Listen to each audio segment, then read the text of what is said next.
Bang! Yo, people, welcome to Let Me Land, episode 007. No, I call them flights. Flight 007. And because it's 007, I had to bring the Yardie James Bond in the building. 007, Yeah, that's what I'm saying. White Yardie's in the building. My brother. Yeah, I know. All right, good. All right, so what I like to do on this show here, I like to just discuss a few things that we don't often get to land with. You get what I'm saying? Because, sometimes when we're on the pod or whatever, certain things we just don't discuss or we can't discuss. True. You know what I mean? So, one thing, yeah, I think everyone's heard the story about you're straight out of Jamaica, how you ended up in Jamaica and all of that. You've told that story a few times. And if you haven't yet seen it, you can check out Straight Out of Jamaica. Mm-hmm. Yeah? Is it available for them to download now? No, not again. We have to put it back out again. But something's coming. Soon, yeah. We work. All right, but yeah. What I want to know from you, yeah. See, a few years ago, I met this man called Oscar. And Oscar was telling me a story about how he come to England. Yeah? He's Oscar. Oscar. He's doing very well for himself. You hear them name, I think I try to picture Oscar. Oscar look now, like. this man, he's about 60. He's from Bolivia. And we was having a conversation. I don't even know how the conversation happened, but basically he was telling me that he came over to England from Bolivia. I think he was a political refugee. And he came over here and he had £20 in his pocket. Mm. And, he came over, he didn't know no one, and he just had to find his feet in England. And now he's doing pretty well for himself. Property, wife, kids, just doing things, you know what I mean? So, but that's always intrigued me. Like, how do you go to another country and make it? Do you get what I'm saying? I think it's, if you go to another country, like him coming to England from Bolivia, he's clearly like a foreigner. Yeah. So he's got to come in and make it. So people know that you're a foreigner. They can see it. They can hear by the way you speak. They can see it by the way you look. Do you get what I'm saying? So how was it for you coming to England? Because you don't fit the typical vision of a foreigner. So how was it to come to England as like an 18-year-old and make it? And just get through? Like, did you know loads of people? Like, how did it work? No, not really, well, that's a good one, cause nobody never really looked upon it like that before.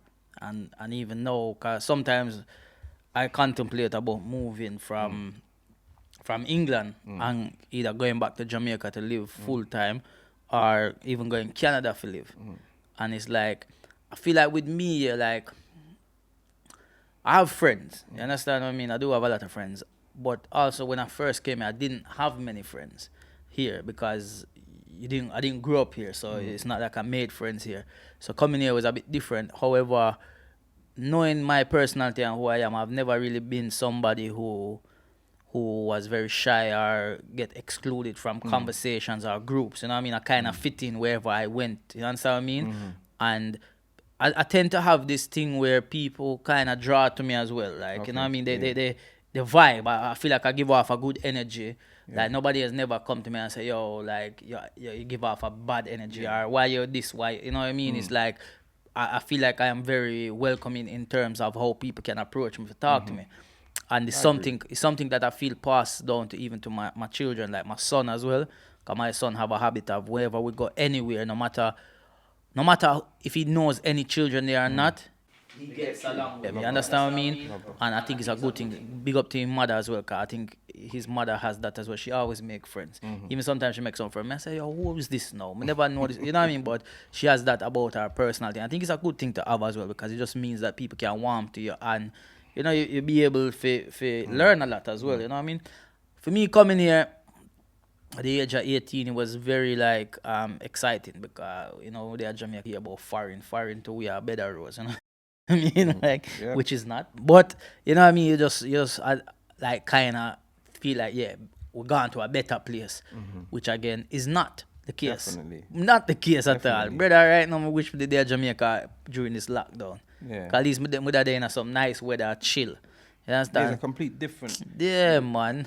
Level of, like, the lifestyle is just different. Yeah, come on, man. Brother, say even funny enough, like, it's just, like, you see your grass, you see the person you are, yeah? I feel like your childhood has a lot to play a part into who you 100%. become. 100%. And your They upbringing. say it's the first 4 years cement your character. Like your first Yeah, 4 years. 100. I believe that because even things like, I don't eat cooked fruits. No cooked fruit. What do you mean? Like you don't have apple crumble and that? Nope. What? Like banana bread because it blended out. Yeah. I can eat that. You know apple crumble, apple pie. None of that. Like you see, even bun and cheese. You see bun and cheese. Me pick out the raisin them. What? Me not like raisin. Me pick out the raisin. A lot of people don't like raisins. I buy the spice bun without the You raisin. don't have fruit cake like. Nope. Pick out raisins. Pick out fruit. I don't deal with nothing. We deal with cooked fruit because I grew up used to eating fresh fruits. Yeah. Mango we pick from tree. Yeah. You know what I mean? You know what, as you say that, guinea them thing that we used to them fresh fruits. Sorry to cut you, but me and my brother, we was in Jamaica, right? And he's never been Jamaica before. And we're walking like on. I don't even know where we were. I think we was in Portmore somewhere, and he picked up a mango off the floor. And one little youth, he must have been about 5. He said, "Don't yam grung mango, you idiot." Yeah. And my brother just looking at the mango. Rotten, man. He didn't understand what he was saying, but Yeah. every time for me said pick it, it just reminded me of that still. Yeah, man, that's what I'm used to. So them little things are still even like even just the other day. So, but isn't that like why not cook that? Is there some saying or is there something that you're following that? No, it's just in Jamaica. I'm not used to getting cooked fruit. Yeah. We're not used to fruits being cooked. We're used to having fresh fruits. Like even when you think back to it, like the only time is when fruits are blended. Yeah. Like me, I proper think right now. I say no man. The only time I know fruits are being cooked is like banana cake when them blend it in. Yeah, and porridge and them. And porridge when them blend in the banana porridge and them something. But everything else, me personally, I don't do them things. But it's part of who I am. So as I said, growing up, I was never somebody who felt out of place in Jamaica because it never come across like that to me. I had friends, I had loads of friends. You understand what I mean? It's a lot more inclusive in Jamaica. Yeah, like well, I mean, like in terms of even school, I feel like me and my friend them were more in like the known kids in school. Yeah. So I weren't in like the non. You have different levels of. So would you like your popular one of the popular? One, ones? yeah, definitely would say because again in our primary school, we only had 2 years, grade 6, year 6, and 2. Everything was 2 of 2, so they weren't a big school with like 4 or 5, and no, so that was us. So yeah, I think me and my friend then Prince Jeremy and the whole away, we were more well known and the more popular kids in the school. And not because of anything, just because. Sorry, go. But then you got a similar energy now. But you know why I asked that question initially, yeah? Because when I was 13, we moved from my old area and we moved home into my new area. And moving into the new area at 13 was so difficult to make friends because by then, it's like you come out and then it's like standoff. Do you get what I'm saying? Like we're at an age, like the teenager age where it's difficult to make friends. You're like, who's this brother here? Like, do you get what I'm saying? Yeah. So at 18, I felt like that might be the peak of that. So you just come into a new area and who's this guy walking around? And because right. you don't seem like you don't belong here. I think it's like, who is he? And he's acting like he don't know things. He's suspect. That yeah, dodgy. but I think with me, the probably what as well, what helped me a lot as well is because I feel like when I come over, my father's been coming back and forth from Jamaica to England for many years, and so he has loads of friends here.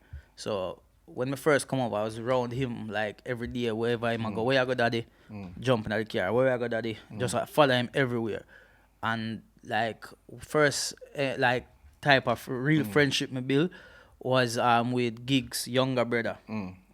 So he's the first one that I kind of made friends with. And how that happened was my father went to a little party in our hairdresser shop, and him say, yo, come now, man, I got a party and right there, and I go with him and I'm there at the party now, and them time when I can dance, because I just come from Jamaica and I know to do all the gym screechy and the lagan and all them something there. So when dance all that play, I don't know me, I dance with me and everybody I watch, and I say, watch a little white youth, you got him bad someone, and then Gig's brother come to me now and say, yo, where you from? And me and him start talking, and Gigs did that as well, and Gigs them come out now and them they are reason with me, and I say, yo, you're from Jamaica? I say, yeah, man. And then me and him little brother exchange number, and just from there, me have a friend now, Yeah, and yeah, from yeah. there me link with him. Then when me link Him with have him, friend and friend and then friend. Yeah. next day me link with him. Him bring me come link a bag of other man. Me and at the time, he might tell everybody, say, yo, they're my cousin from Yard, my cousin from Yard. He kept saying, and because he's mixed race and I'm white, it's easy to believe that. You get me? So we just say, yeah, we're a cousin. And from there, he just, kind of welcome me in. And then, Oh, that's sick. yeah, man. And then you're fully in. Fully. And then you start learning the ropes. Fully, yeah. But like being at 18, you're like a sponge. Like you're proper, like you taking everything. Yeah, You know, definitely. Because not knowing, because that's at that age, I was driving. I knew every end. I just drive around. Any girl that I would meet, if she lived off the ends, it would just be, that would be the most attractive thing. So I might be in a dance and she say she's from Far, Hackney, yeah. I'm on it. So she's from North London, Wembley, I'm on it. She's local. But you're right, you learn a lot of things. Cause even, you remember the open back bus them? Yeah, man, how you mean? Even learning how to hop them there. Yeah, 159. Yeah, man. Brixton Hill, that was my thing. I used to skate back in the day as well. Oh, so, yeah? Yeah, so we would like hold on to the back of the 159 and up Brixton Hill. Okay, so we had the 12 and 36. Yeah, 12. Yeah, with the 12. Yeah, man, that's the notorious buses.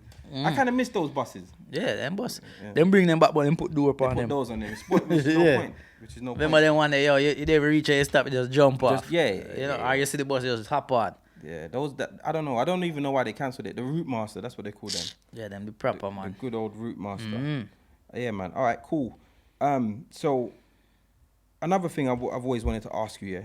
So I know I don't even want to have a conversation about comedy and stuff because all of that stuff is about. Everyone's always Yeah, asked you, yeah, you know. thing. always, yeah. But I want to know why you didn't continue music, because your journey in Jamaica from a Yeah. youth come up to before you left, you was heavy in the Music, sound system. yeah, definitely. Heavy, and if you didn't leave Jamaica, you'd have probably been a sound man. 100%. So when you come to England, why didn't you follow through with that? What happened? You know, cause the music thing was growing up around it and seeing my father. You get me? So that's where the passion was as well. You know what I mean? Like I feel like most men, especially when you have your father in your life, your father is your role model. You get me? Everybody look to them fathers. Yeah, definitely. That's the man who I'm supposed to be. Cause even with me, it's like I'm hoping that my son looks at me like, yeah, like that is a man. Like that's how a man's supposed to be. And I look up to my father, and you want to make sure that your son is at least following some of your footsteps in some way. So me used to admire my father. You get me? I'm a father when I play music, so that's how I got into it, because he never hide anything from me. My father bring me around and show me everything where me needed. Well, when he believe I needed to see, so it was good. And when me used to see him around the sound system, it encouraged me to want to get into the music as well. And I used to love it. And then from a young boy, I go dance. I go dance from a young man, like probably 7, 8. I go dance, and me there on the back of the sound system. I watch the DJ. Them I work Rude Boy and Germs at the time, and them are the selector and the mic man, and them I mash up the dance. And you learn. And then as time goes on, we have have Bones come on, and Mackie Dread, and Germs they still there as well. And we have Fathead, another selector come on. And it's like, watch this, and then until me even become one of the DJ, them and mic man as well. You understand? But you just take your time and learn it. And I feel like once I left Jamaica and come to England, because my wasn't really pushing it here. Okay. So it kind of, out of sight, out of mind. Yeah. You never really did that focus. However, I did when I first come here, like, yeah, man, I can select. Me's a mic man, but I never like select. I rather be the mic man. I love be I love to entertain a crowd, and the feeling of when you say something and the crowd reacts to it. It feels good. The adrenaline. So I used to enjoy it until like they link up with when I first come over now, and I link with people and that. And I tell them, say, yeah, man, I link with meet a selector named Fire Metro. Yeah, I big up Fire Metro, man. Yeah, man, and I'm set to Fire Metro. Man, my reason. He's been around for a minute. Yeah, man, for a long time, because Yeah. I think he was dating a girl that we knew, and she used to keep house parties, and that's when I meet him, and I reason with him, and I say, yeah. I say, yeah, man, and him say, all right. Yeah, what I do, yeah. We have a thing at Brixton, pan I can't remember one night, but someone near fridge, there's our fridge yeah. downstairs now in basement. Yeah. And he must say, yo, come. Yeah. I'ma go there and man give me the mic and I do my thing and him a mix and say, yes, man, you do your thing well and rare. And then after that, me link with Lord Gellies. Yeah. And Lord Gellies, remember I go up a Father Gelly yard and I tell them, say, yeah man, that something me like it. And them say, alright, come in then. No? And then, yeah man, and then them time they used to be resident in a Chicago's a Peckham. Yeah. And the man them used to say, yeah man, alright, we there at Chicago's every night. And we there now and them time them have Jazzy, them have Ranjo Fresh, them did have Bombshell. Turbulence, yeah. Yeah, and them did have another youth from I think America, but him tall, light skinned brother upon his sound. And them say, yeah man, come on. And me used to there, I used to warm up the early part of Chicago's and there and once the dance start, get wassy now, hot. Yeah. That I when Bombshell them come in and me feel that way because I'm not used to that. Yeah. You understand? Because when you was in Yard, you was me the can, limelight. yeah, cause not say that because Bones and Germs them used to give me the mic anytime. Them not cared because them want me feel that, have that feeling to them. So when man them used to take the mic from me and after the dance, man and me set it and me used to feel that way. But me understand how it go because graduation. Yeah. And you know they bring me go carnival and shut down carnival with the boat ride and everything and it did go on well, but it's just you'd have another brother upon the sound named $250. $250, $250. Yeah man, and he must say, yo, Yardie, me a build a sound, you know, me you deal with it now. And I think him out of London, him a build it and rate it, but I never really hear not much about it. And then certain other things they go on in my life and me kind of there do other things. So I never really, me kind of ease off of the Lord Gellies thing. I never see no progress for me upon it. Yeah. So just them little things there, and then you just say, as I say, out of sight, out of mind. My father's son wasn't here; it was in Jamaica, so I never really. There, think to myself, so why am I not try bring it here, so? But that's why I never really light up still. See, so basically you did, and then it just so it could have went another way. It definitely could. So we could have been sitting here chatting to Yardie, the selector. Me could have run the place wicked and Westwood and Charlie Slot. Yeah. And be original with it too. Yeah, we say authentic with it. Authentic with it. Yeah, well, you know, that's how I go. everything happens for a reason. But let me tell you something. Music, I never write off music. I even during lockdown, as you see, me buy a little mixer thing and I get back into the vibe of it and come love it. Yeah, but you're actually good. All right, for you. those who don't know, listen, we first met doing the little clash on Wahala, yeah? Yeah. Now, when they called me for the clash, it was a last minute calling. Somebody was supposed to clash.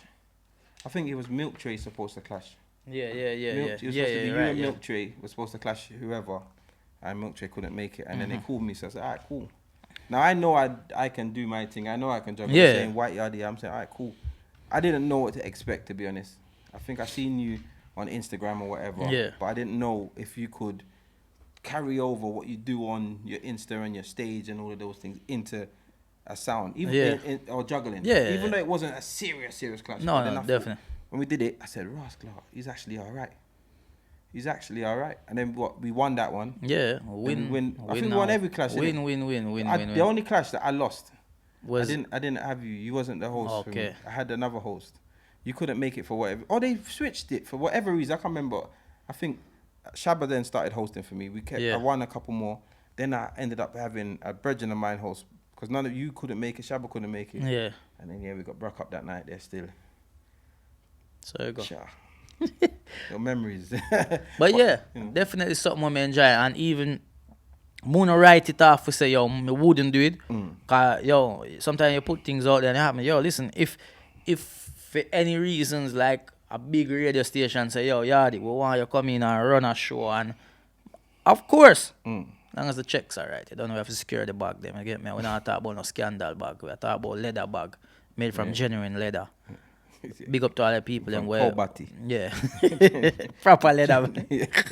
A genuine Kobati. But no, like real talk, Muda do it. Muda, like I wouldn't say Muda want to have a full-time radio show like Monday to no, but a one-off, once a week show where something where me do something where me enjoy. I definitely would do that, man. Trust but me. your vibe is good. When we listen, like every year, every New Year's, you do Birmingham, and last year me and you did it. and shut it down. Yeah, man. How you mean, Proper man? things. That was like 6 hours of solid juggling Non-stop, and vibes. brother. It made me actually think, like, "Rah, maybe I could build a sound." But Yeah. I know, to be honest, if I started taking bookings and calling you, like, you'd want to take all my wages. So I thought, fuck it. I'll just stick to doing it myself. You get what I'm saying? Yeah, but that was a good night, man. That was a good night, and that's something I enjoy it. I do enjoy them thing there because I'm not doing comedy. Yeah. You understand? And it feels relaxing to do it, and I really enjoy it. And I always say that music is something where I feel like music is my first passion, not even Yeah. comedy. All right, So, let me ask you this now.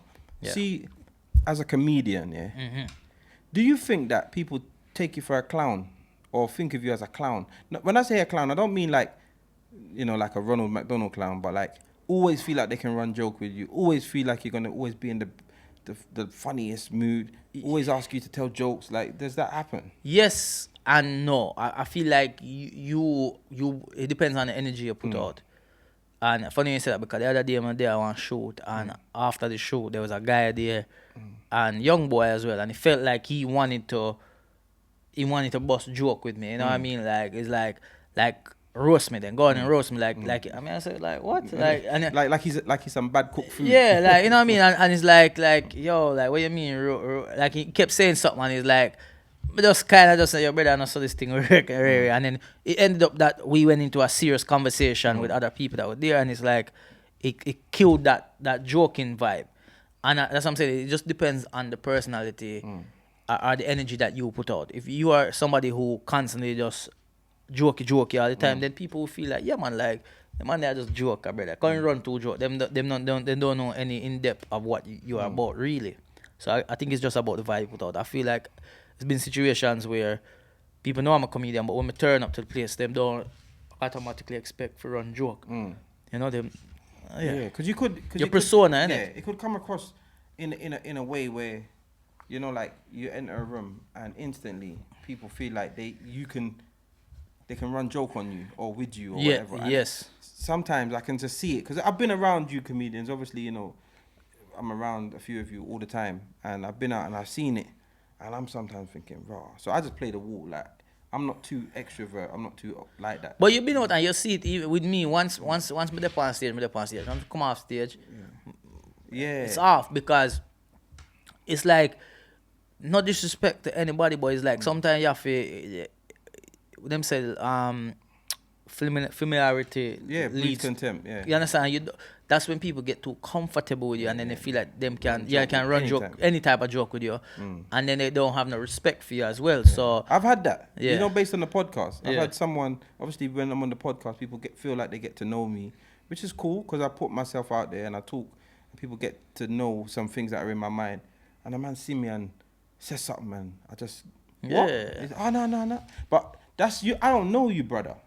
I don't know you. So that joke that you lot was running on me, you don't come and run it on me, brother. 'Cause I don't know you. That I'm taking offense right now. that's You get what I'm exactly saying? it. Yeah, man. And I don't want to come across as an ignorant or angry person. So I have to just put him in their place. But being a comedian, I can see it. I can just see it. The want, people just want it. You know what I mean? No, them always want it, and yeah, it's like when people say, "Yo, tell me a joke." No, like, go and make me laugh, brother. That's fun. That must be annoying. One of the worst thing you can do to a comedian is once you find out, oh, you're a comedian, tell me a joke. No, it don't work like that. Yeah. It doesn't. I hate when we do interviews. If anybody who watches, if you ever bring me on an interview, please do not ask me to make you laugh. Like, let it naturally happen. Let me just take this. Yeah. That was the next question. Yeah, because you have some people who really go, and that's why some interviews I don't like doing, because it's like them expecting you to come on and be funny. Like, there's more to me than just being a clown. Like, I'm not a clown, so it's like, I've noticed you're quite a deep person. Thank you. I noticed that you a lot of things even when you make jokes about things, yeah. So when you do your little rants, yeah, there's so much thought behind your rants, but you put it into a comedy spin. Yeah. Which is obviously what you're known for. So it's like you use comedy to get your point across. Like, Yeah. you got quite a political mindset. Do you get what I'm saying? You seem like, so you're not an activist and you're not a politician, but you're like a public figure. So, and you know that some of the things you say can influence people, or some of the things you say, people look at you for certain things. So I feel like you always try to give your opinion, like on serious matters. Yeah, definitely. What at the moment there's a few things happening. Obviously with this whole COVID situation. I know you had a quite a big speech on the COVID situation, and you know Shaka Bars, big up Shaka Bars, reposted it. It was on a few other sites. I know these people are what they call woke. Yeah. You know, and so you've come at it from a comedic standpoint, and then people that are highly, you know, deemed really high in the woke world have reposted it. That means they take you serious and what you're saying serious. Yeah, and definitely. your point. Like, do you want to speak on COVID as itself, not like any conspiracy theories, but just how is it? What do you think about it, and what do you think of the way our country is running? Yeah, like the whole COVID thing, and that video, even that video I did, it wasn't. I didn't do it in a live. It was a live video, as a matter of fact. It wasn't even a pre-recorded video. It's a live, just one take me talk in my mind, and that's the thing is like. Naturally, things I want to say, but yes, there was some elements of it funny because I saw a funny side to this where it's almost like, yo, I can't believe the things they are saying. The whole COVID situation, I don't know, it's one of them ones where it's like, when you look at stats and look at numbers and you look at this, you look at that, and one thing with me, you know, like, you have to see things like, things have to be very clear for me to really believe it. And I'm not saying COVID is not a real thing. People don't take that like, oh, I think it's a joke. Condolences to anybody who has lost anybody due to the COVID, but I do not know anybody who has died from COVID personally. I have not met anybody who had COVID and said they felt that they were gonna die. I have not. These are things, so I can only go off of what I have experienced from the whole COVID situation. My partner was a key worker. She was going work, and she never once said anybody in there had it, anybody in there died from it, anybody, you know what I mean? So it's like, these are things that I have to take on board. And then the whole other side of it is that one thing that I always say is that, how come out of all of the famous people in this world, all of these influencers in the world, all these sports people, actors, actresses, singers, rappers, why are we not seeing any of them died from it? Yeah. Are they, as celebrities, exempt from dying from it, but they can catch it? Do you understand what I'm trying to say? It's like, for something to be such a pandemic, certain key figures in this world are big, famous people. Surely one would have dead by it's now. Like when you make example of things, obviously if a celebrity gets it, people take it serious. Like cancer. We know what celebrities die from cancer. We've seen that right. recently. You understand what I mean? Like plane crashes, helicopter crashes. We know these, you know what I mean? We know things that can happen. How come we don't know one celebrity that has died from it where we can say? Because we have seen the videos. So even in statistics, there would be at least one. If brother, one of them old celebrity there, not one of them. But a few people have dropped out this year. But then obviously, I don't know. Some of the old stars from way back in the day. But not from COVID. No, but I'm saying they might say it's from COVID. You know, like just the other day. I know you got the guy from Striker, Perry. I see it the other day, man. Yeah. Was it Perry, man? Was it the guy from Jamaica, man? The producer. I know you talk, man. So yeah, he I did see it, yeah. He passed away. But there's a few people that have passed away this year, and I don't know what they're down for, if it's down for COVID or whatever. But so in saying that, how are you adjusting your life to COVID? Are you taking all the necessary precautions? Are you walking around with a mask? How do you feel about all of that? No, like, obviously you have to follow the rules, because you understand, like, you don't have to, but at the same time, you have responsibilities. You understand? I'm a father, you get me? So I can't go a road and start act like an idiot and get in a problem for stupid things. You understand? And then can't go home or can't do school run and things like that. Next minute, I get locked up because I don't want to wear a mask or get a fine stupidly for no reason at all. Again, some people will be like, yeah, but we have to stay woke. They don't conform to what they want. And I hear that. But again, reality is, if you go outside and do something where you're not supposed to do, and remember, like, you can't just make a mistake one day and get locked up, Yeah, because going against the grain ain't sensible. No, like if you can't swim against the tide. Yeah. And if the whole world is going in one way, you can have a different mindset and different thought the process. mask thing I get is prevention better than cure, but you know what I mean, I say like, yo, you can go out and them say, yo, you have to wear a mask, and you say, yo, I suffer from anxiety. Okay, cool, you're exempt. It there's, you know what I mean, like, it gets yo, silly, it gets bars silly. close at 10 p.m. but everybody outside still mixing. None of these things make sense. They create a new rush hour at 10 o'clock now. The tube station's full. Brother, it don't make no sense, because even this whole economy system now, as well as we're gonna go into a big recession. The government is already balling out feet. There's places locking down. There's people losing jobs. Everything. And it affects along the line. It's gonna affect everybody. You understand? You might not feel it right now, but it's gonna affect you. Yeah, because definitely. even as an entertainer, how will it affect me? All right, at the moment, I cannot really do events unless I'm doing them before 10 p.m. All right, now limited spaces. So if before you can have 400 people, now you might only can have 120. Yeah. Okay, cool.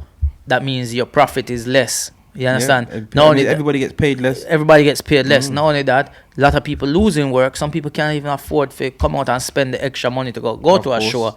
So you again, it affects everybody.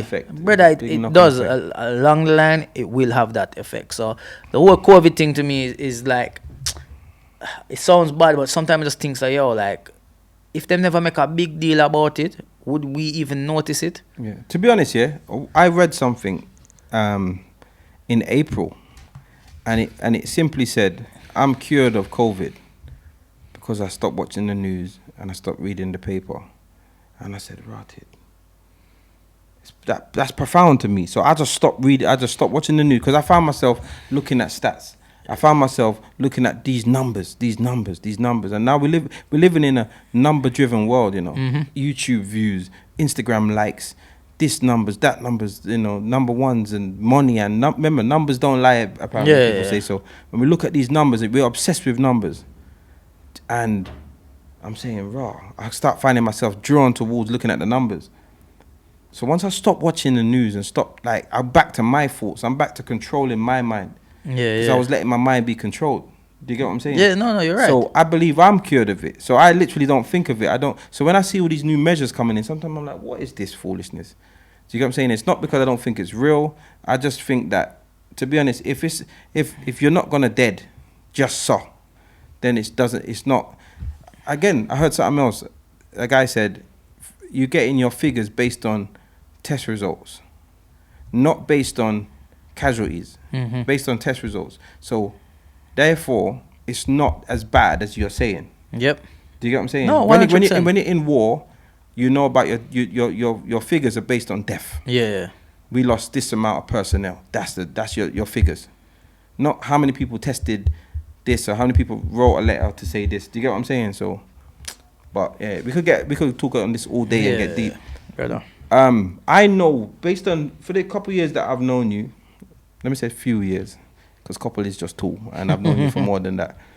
I know that for me, for what I see, your biggest achievement, your most happy thoughts, your happy place, and the thing that you're probably most proud of is your kids.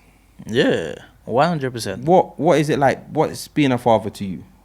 Brother, like, that are everything to me, you know, man. You understand? Like, my children, like, for them, there's nothing that I wouldn't do for them.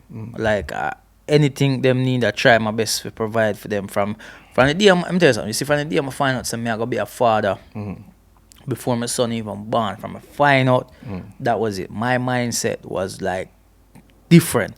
There was not one day that has passed that I don't think to provide. Like, you understand what I mean? Like, they help me to kind of level up and say, you know what? Can't look back now. Everything has to work out. You understand? Like, they're my responsibility. I bring them into this world. You know, I'm part of bringing them into this world, me and their mother.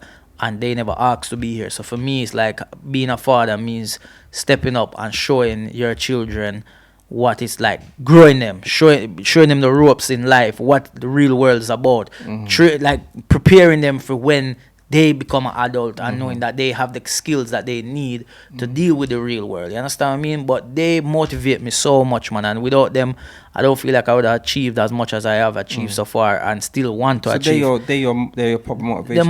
They're my reason. Yeah. They're my reason, my inspiration, they're everything. It's your Motivation. why. Yeah, that's my why in life. Yeah, yeah. That's the reasons why I do what I do. Them, Yeah. trust me, man. So them man, they mean the world to me, man. I noticed that, and I noticed one thing I noticed with you is every time we have a conversation, it's like it shapes the way you think. You can view everything from a father's perspective, and it's really refreshing to see because a lot of people, they don't do that.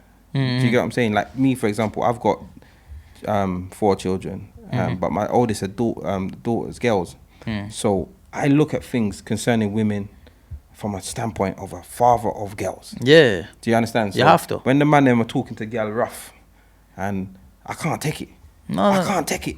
You know when I'm listening to lyrics and they act like girls are nothing or bitches. Yeah. I can't take it. Brother, trust me, man. Them things you bother see, even me. that way you say one thing, you always hear that you have some people, some rappers and singers always talk about, oh, I'll take your girl and Yeah. I don't know who for girl you take, but it's not mine. So I don't see how, like, that's how much they think of girls. It's like, funny enough, we're kind of distracted into a different conversation there. But it's even to them, I look upon something, and you know the whole, this OnlyFans pages and that. Yeah. It's like, I've always said this, see women in this world, they don't realize a lot of women are shallow. Don't take it as I'm talking to you if you're listening to this. I'm just saying there's a lot of women in this world that are very shallow, that believe in that their looks is all they need in this world to get them to wherever they want to. And that's why so many of them go onto these OnlyFans pages, because there is men who out there who just want to go look for a woman naked, and these girls are just using their body to make money. It's like, if you think more of yourself, like have more about you than just, yo, I look good and that's it. Because my thing is, yo, if you ever one day meet in a bad accident that deforms you in some way, what are you gonna fall back on? But you see, listen, I get think nobody up here only fans to see half a titty.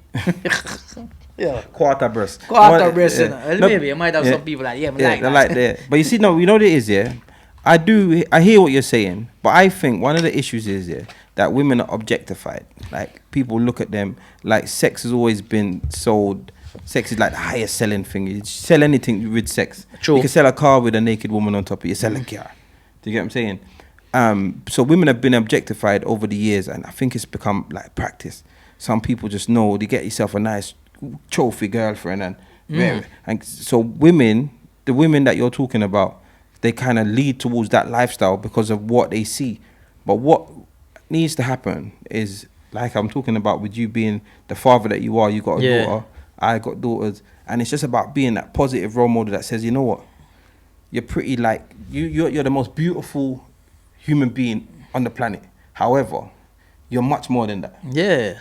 Beauty is skin deep. Brother, You get what I'm saying? I think the scariest thing is because, not so scary, but the problem is because, for instance, if you look on like social media, Instagram and everything there, you know, and you see girls will have like the biggest following, and the talent they have is nothing more than they just take pictures in bikinis or lingerie, and that's what it is. It's like, because of the generation that we're into now, it's like young girls look at this and be like, why do I need to go in school when all I need to do is go to the gym, make sure my body looks good, take or pictures, spend some money, and that's it. back to Miami, and that's it. And then they become famous, and brands want to send them stuff. You understand what I mean? And yes, it goes back to sex sales, but it's like, if sex sells, the consumers have a lot to play a part in it. 100%. So we got to break the chain. Yeah. And breaking the chain is being there's positive role models that say, you know what, that's dead, and not buying into it. Like, not just saying it on your soul, like literally meaning it. Do you get what I'm saying? It's dead. Yeah. Those things don't impress me. Do you get what I'm saying? I was at a video shoot the other day, and one bag of naked gals, well, not naked, but you know, strippers or whatever, they're doing their thing, and the rapper is doing his rapping, and all these girls are dancing around him. But me no business about that to me. Yeah. I'm here for the bag. You get what I'm saying? Because that don't mean nothing to me. Yeah. And I see man in there like just acting hungry. And I Yeah. said, Rascal, this is mad to me. Doesn't bother me. And I think if I live it, if I live what I think in my head and how I act on every, like I act on this when I'm on the pod or I'm out, that's how I talk and that's how I truly am. When I'm out, I do the same thing. I hope that energy rubs off on someone else and someone else and someone else and someone else, and we can slowly break that chain. 'Cause I don't want my daughters to feel like all they got to do is this. Yeah, and man. all they got to do is that. Because they'll bun me. Do you think, brother, you think come on, man. You think if I was scrolling through Instagram and a man said, "Right, watch that girl now," brother, and it's like, my daughter or my niece or trust me, man, or my like, brethren's daughter. Do you know what? Yeah, but Brother, can you imagine your you get a man say, "Yo, watch that." yeah, and you look at And you it look like, and you say, what? "Wow, little Susie." Nah, You man. know what I mean? The girl where you used to push in this in the Yeah, park on the brother, swing. trust me, man. Like, on, yeah, it's a scary world out there, but that's why, yeah, like, them mean everything to me, man. And for them, like, my work can never stop. Yeah. Like, can never ever, like, because of them, they make me. My biggest thing is not being able to provide. You know, then I feel that like a fear? Yeah, that's my biggest fear, is not being able to provide for my children. Wow. Because I don't want them to like Yeah, serious. I don't want them to have to struggle. And I'm not saying that, no, I don't give you everything what you need and make sure no, you gotta learn and if you appreciate things and learn the value of things, but is like, I wouldn't want to know, say, yo, man, like, my children hungry and man can't even buy butter or bread to give them. mad. You know, so it's like those are things that I fear for me, man. And that's why I work so hard, and that's why I am very appreciative of when I do events or anything I'm doing and people support it. I appreciate it because you're not just supporting me, you're supporting my family as well. You understand what I mean? So you don't take it for granted, especially. yeah, man, I don't, man. And that, one thing with me, no, man, like, trust me, enough people will support me for the years will know, man. Like, I take time out with them, and if I'm doing events and people want to talk after the show, I'll talk with them. Now, you know what? I co-signed that because I thought you was going to be stuck up, you know. I'm not going to lie. Because I never really met... you see, you are, at the time especially, now, you know, there's a few others that are doing really well. But at the time, I say you was probably the biggest comedian in the scene. And has done the most and put the most into themselves. So putting on the biggest shows and going hard. Yeah. So I thought, I've met famous artists, rappers. I grew up around a lot of famous reggae artists. But I didn't know you, innit? So I was thinking, this brother here, when they put us together in the class, I was thinking he's going to be stuck up. And I'm saying, wow, the brother's normal. Yeah, man. Normal. And even up to today, like, you're normal. When I can't even get you off the phone sometimes. I said, wow, this brother, what I'm doing, man? No, man, brother. I say, oh, come on. Brother, man. one thing with me, man, like, you see, cause I'm not coming a comedy for fame, you know, man. That one thing. I didn't start this thing as fame. I see this thing as a way out of a certain lifestyle and a way to help me and help my family. So, yo, like, I appreciate it. I know what you mean. I've been places where with other famous people, and the way they move, it make me feel a way like, yo, what? They'll get some divas, you know. Man say, yo, listen, that water's not cold enough, or I need that drink room temperature, and I need. And I don't like it because if you're around other people behave like that, them just say, I don't like that. Of course, and that's probably what I've seen, because I've seen, you know, the diva-ish attitude, and then I just suppose I thought that you was going to be like that. But as I said, very, very, very, very, very far from that. And up to this day, every time you go out, I see you chat to people. Yeah. Me and you was, even when we went to Prague. Yeah. And there's people them stopping you in Prague, and you chat to them and take a picture with them. Yeah, man. And you got a lot of time. You got a lot of patience, because me couldn't take that. I couldn't take it everywhere. I know. A lot of patience. The only thing when me don't like is when people will see other people waiting. Like for instance, if we do a show and people want to take pictures after, the only thing I don't like is if somebody come to take a picture, they've taken a picture, then they want to do a video, then they want to have a full conversation, and they can see like at least 50 other people waiting. I just feel that's when I'm like, yo, you gotta move on now. Listen, We've had other people are waiting, and I try to, I don't want to be rude. I'm like, yo, move now, man. I'm like, listen, like, thank you, but other people are waiting. Let them get for them one, and if you're there afterwards, I still have time. We can talk, but Let me just take the picture with them, because them are wait and them probably want. So that's how I deal with it. You understand what I mean? Because it's not fair. You must have some kind of consideration for other people. 100. You waited in the line. So So there's some so it must make be a line move, man. there was a line behind you know what I mean? Yeah. And you're probably in the line and complain why it takes so long, because there was somebody right here like Doing you what right you're now. doing. Yeah. So you're gonna have somebody else that complain. Nah, I love that, man. Yeah, Yeah, man. and always stay humble, man. Definitely. 100%, brother. All right, cool. Now, let's do a quick segue over to the Chalk and Cheese podcast now. So, Chalk and Cheese podcast derived after your tour. You know, everybody was together on your tour, and it's like you put together this group. You're coming like Simon Cowell, and we're coming like One Direction. You know, we all come as separate people and ended up leaving as a unit. Now, the Chalk and Cheese podcast has done good things and bad things. The good things, as you can see, you know, we got a good friendship group out of it. We've been putting in a lot of work. We're consistent. We're nominated for awards. One bag of things. Yeah, man. The negative side is we argue a lot. We don't talk our opinions. And one of the things I've discovered, I spoke to Kane on here, and I also spoke to Chris. I'll be having a chat with Dizzle next. And what I've discovered is that we've come on this podcast and we've almost created characters, because we're not the people that we are on the podcast, which is strange. But on the phone, we're normal. Before we start filming, we're normal. And as the podcast come on, I turn into the grouch. Chris turn into the laughing man. Dizzle turn into the no control, mouth can't stop brother. And Kane is all over the place, because sometimes he's serious, sometimes he's loud, and sometimes, you know what I mean? And I feel like we've created these characters, and I'm not sure why and how. Chris feels that he's not valued. You know, he feels that like he's just there just to laugh. Yeah.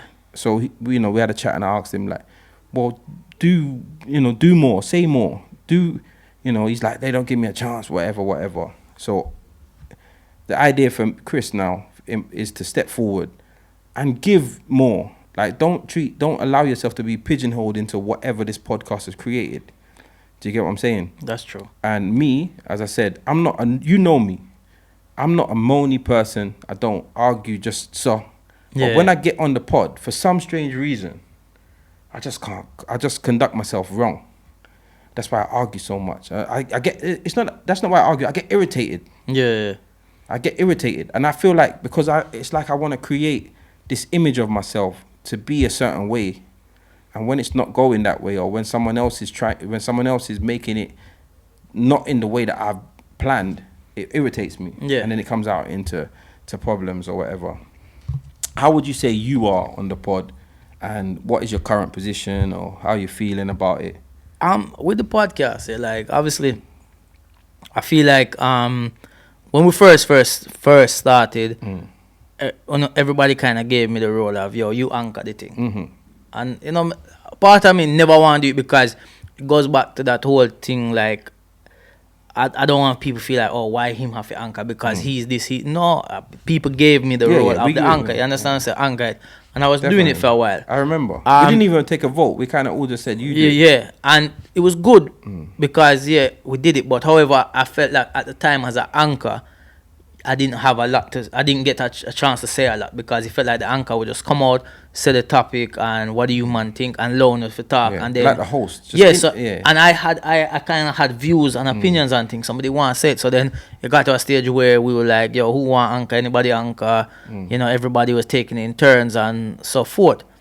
I feel like with the podcast, what it is at times, I kind of understand where Chris is coming from, where you just feel like whatever you said don't value is not valid, because there's times when me I talk and I feel like what I'm saying is not valid, because remember, if you're sitting in a room with people and you're having a conversation, it's like even if you're talking to somebody and they're on their phone and you say everything and you don't even get nothing back in response, it's like you just spoke for no reason at all. They say, I'm listening. Yeah, so it's like, for me on the podcast is a thing of, sometimes I feel like, not every man, but sometimes it feels like I'm not being respected enough for what I'm saying. So again, what Chris said, I can echo that and say, yo, I don't feel like what I'm saying is valid, on the podcast. But again, I shouldn't do that because it don't care what the man think. If man it's all about the people who are listening. If they hear it, however, I find it disrespectful if I'm doing it and a man's laughing and next man a talk or it's like give me respect like how I gave you respect. So with me, I just feel like I don't want to shout. You see me? Not to have a conversation. Yeah, I don't want to shout. I want to be able to talk. Like how me and you saying I talk, and it's like I'm not shouting. My voice. This is how I talk on the podcast as well. I don't raise my voice. Say, yo, man, sorry if that makes somebody else go saying, I go bust up but you don't shout unless it's me. Yeah, but unless I get on. Yeah, but obviously in terms of having conversations, like one thing me have to say is like when I did the podcast or when the idea of the podcast came about, it wasn't a thing of all right, cool, let's do a podcast, being comedian and be a clown or bust joke and try to be funny or being funny every conversation. For me, I am a man, I'm a father, I'm a husband, and I'm a comedian. So there's 4 different things. You understand? However, when I'm getting a booking to do a show or an event, that's the comedian. You don't come on there as a father. Yeah, no, that's the comedian. Yeah. However, I am still representing as a father, a husband, and a man on stage because when I'm telling stuff, it could be about my family, it could be about from a man's view, a husband's view, a father's view on things. So that's it. However, once I'm not on stage and I'm at home, I am a father, a husband, and a man.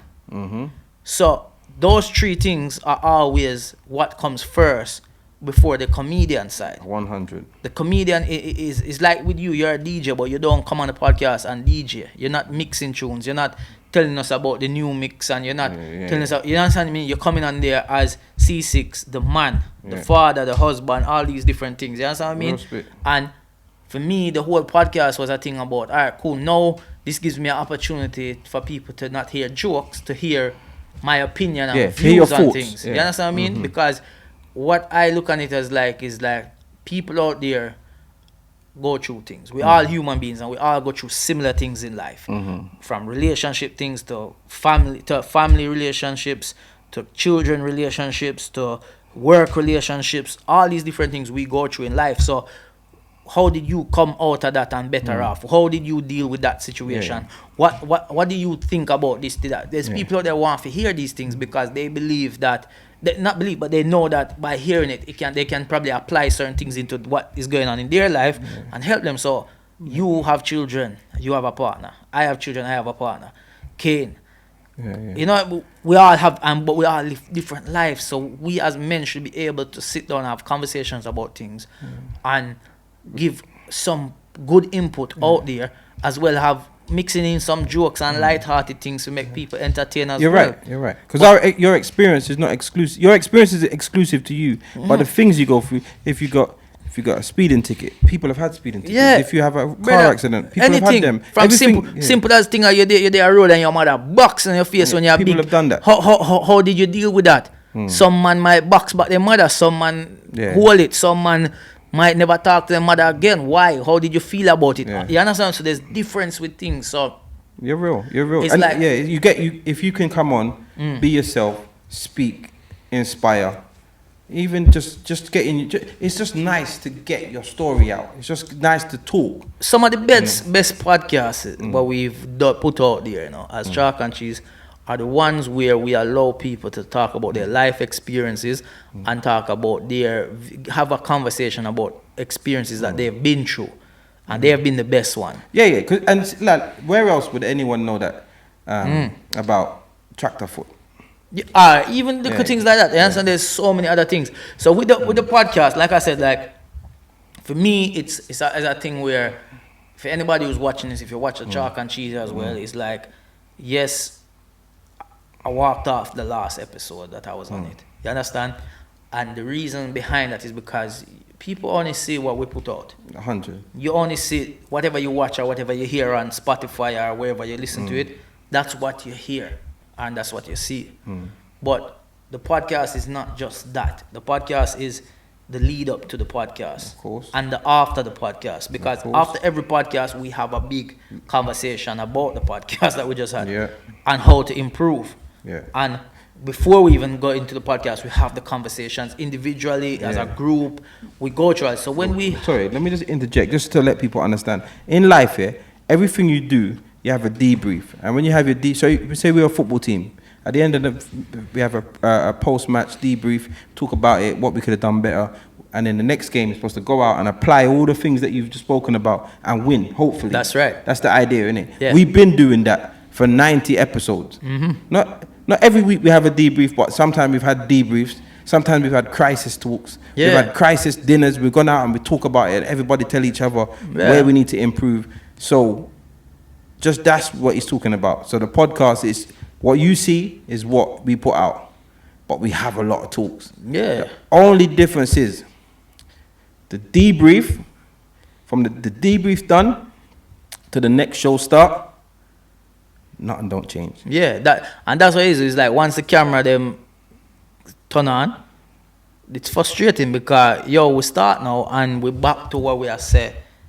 Let's change these things, change that. And that's for me, is like, I never joined the podcast to get into a cussing match. Or feel like everything what you say is you have to be careful. And I feel like that's where we got to a stage where now it's like every man careful of what they're saying. No more stories. As soon as you start tell your story, it gets shut down. And don't get me wrong, like, I'm not say, like, I haven't been a part of it. But you know what I mean? I've been a part of it when somebody could say something, but we needed to do better. And again, the frustration just build up where you get to a stage where you're tired. Brother, I'm a big man, like, I have my children at home, and we do this late night and different hours of the night, and I try. Of course. It feels like draining at times. So for me, it's the chalk and cheese was a thing where, like, this podcast can grow and be the best in best podcast out there, period. Because what we have, nobody else not have. Them not have me, them not have you. Them, you understand me? They don't have this. They have, like, trust me. So it was just about, how can we improve? You know what I mean? And the frustration builds up where, again, it's like you tell somebody don't do something, or you tell this a person, we need to do this, and then as soon as we start, it's like just gone.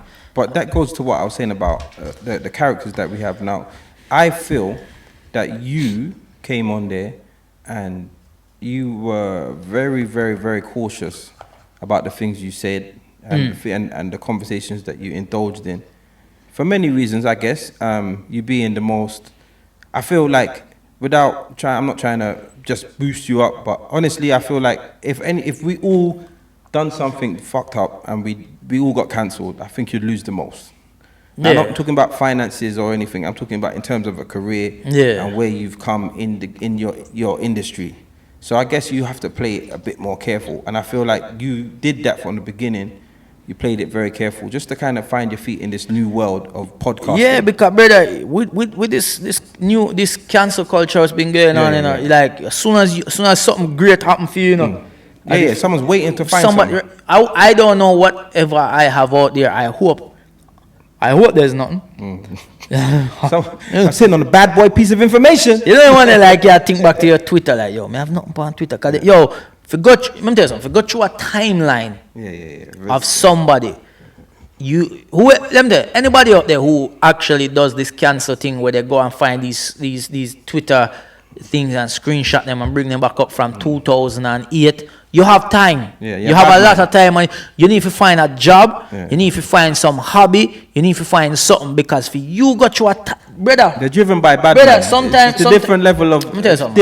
It's different petrol. Sometime I dey on Twitter, and me have football banter on Twitter, and remember, like, my brethren will say something about something on Twitter like 2 days ago, and now me need it for shut him back to say, man, remember it says, can't find it, brother. Forgot you just 2 days work. For much as forgot you 15 years to find something where somebody said, you have time on your hand and your bad mind. You need to put your energy into something different. That's what I said. Bad mind will fuel them. It's a different type of petrol. Yeah, man. Will fuel them to do some things and lay weight. Yeah. So with me, it's like, remember, if certain things are being said, you have to be careful, because even though you're not saying it, but the fact that you was associated with it, and you're promoting that this is what you're a part of, you can easily, certain jokes not for run. Certain jokes you have to be careful of and know that there's people out there that are going through them things. Don't, you know what I mean? And let me tell you something, man. We can have conversations and have joke. There's enough time we sit down and have conversations as a group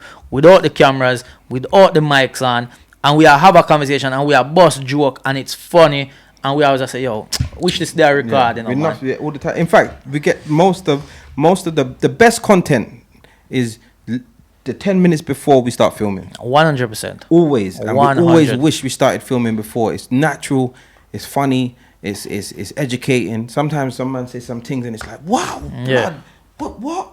And then we try to do. We can't react it. Yeah. You get what I'm saying? It's not. It's gone. Real. The moment's gone. It's gone now. Yeah. Pretend. Yeah, man. So that's just for me with the podcast. It's just that, man. I just get frustrated with that type of thing. It's like, yo, we should all be able to have a conversation and not turn into a cussing match and dissing match and trying to put down the next man. I agree. I agree. So we are trying to improve, and as I say, the debrief, and I think it's about how we approach it. I think we need to approach it from a different standpoint, and we have to look at the podcast differently. I think some people, anything in life here that you approach from a certain angle, if you go to work and you feel like a winner, you're gonna win.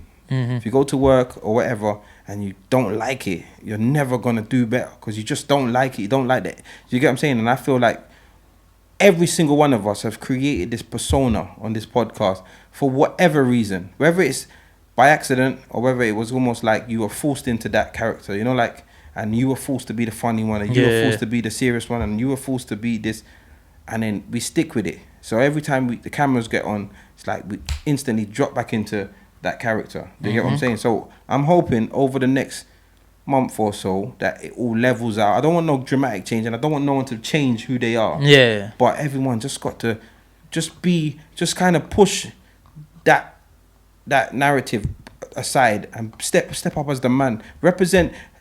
How would you? I want your mum, your daughter, your girlfriend, and someone else like that you really respect to be able to watch this podcast and say, yeah, man, he's representing himself, all right. He's run a few jokes, and your granny might be watching and think, oh shit, he swore a bit, or whatever. And your daughter like might have to close her ears because you're talking about one old sex thing that you did years and years ago or whatever. However, you're not conducting yourself like an idiot. You're not disrespecting yourself and disrespecting your family. You're not bringing shame on anyone. And I think that's what we've been doing. Enough times I get shame.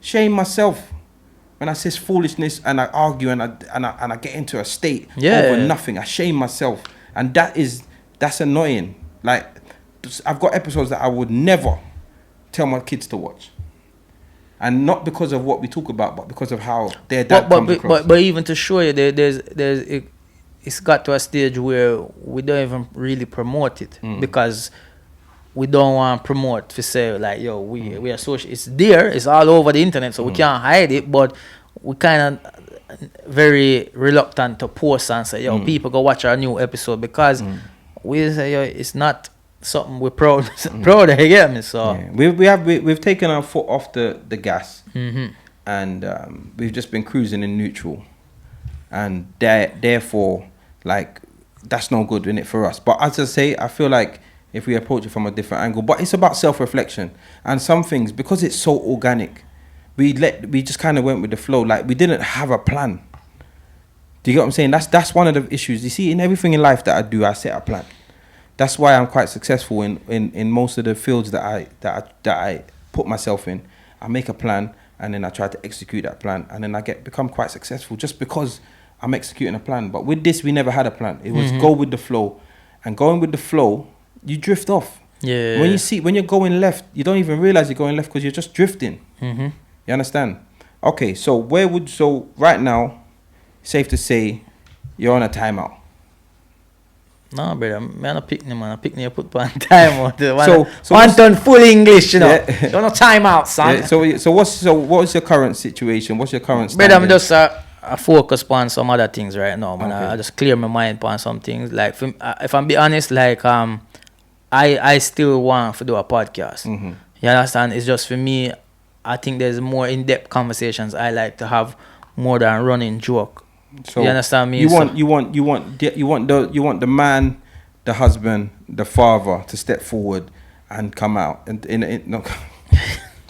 You want the man, the father, and you want the man, the father, and the husband to take the lead in the podcast that you want to bring forward. Yeah, as opposed to the comedian that is kind of dominating everything. Because remember, brother, man do comedy videos every day. Man I post things that are funny. Man, you know what I mean? So it's like, yo, there's another side. You understand? There's a whole different side to everybody. Like, put it this way: if me and my partner weren't together, and me I date somebody, I don't want somebody to date me because it's White Yardie the comedian. No, get to know the other person. You get me? Because that the person you're going to live with. Her boyfriend can't be White Yardie. Her boyfriend has to be Harry. Yeah, she have to know who Harry is, not White Yardie, because that's a different side. That's comedy. That's work. Yeah. This is who I am. Yeah. This is what I think about this. This is what I think about that. This is what I want to see for my children. This is what I feel like the government should be doing because of certain things. And that's just how I am. So, like with the podcast, as I said, right now I'm just see how things go, take a little break and see how everything feel. But there's again, if I do come back and get back on for once I join back or whatever, it's more, brother, like we have to allow people to have the conversation. It's got to be in the right direction. You understand what I mean? Yeah, like you're not supposed to nobody's supposed to sit down there and disrespect a man for what him say and make a man feel like him can't talk and need to shout or cuss to get him point across. You get me? Simple as that. All right, so we're safe to say that right now, the chalk and cheese has one less piece of chalk in it at the moment. Why chalk? Because you're not cheesy, man. You're not cheesy. I think you've taken on the role of a piece of chalk. So we've got one less piece of chalk, but we're brothers, same way. All of us are good, same way. And I guess sometimes in life, that's how it goes. Sometimes for your own mind, for your own peace of mind, for your own sanity, and for your own reasons, you gotta move. Remember, like we're not bound, we're not joined at the hip. So if you got to do something for you, then we support it. Yeah. And anything you need, so we're there for you. And good luck with whatever you do. So you're still part of the family, obviously. And if you're in Birmingham on Sunday, the 18th, this come out? It comes out on Saturday. Okay. So if you're in Birmingham tomorrow, then we'll see you. We'll be there representing Mother's Day, the belated version, the 2020 version. With my co-star from Chalk and Cheese, Kane Brown and C6. I'm there, man. I mean, and I might even do a comedy set. Okay. I'm joking. But yeah, man. Yardie, blessings, my brother.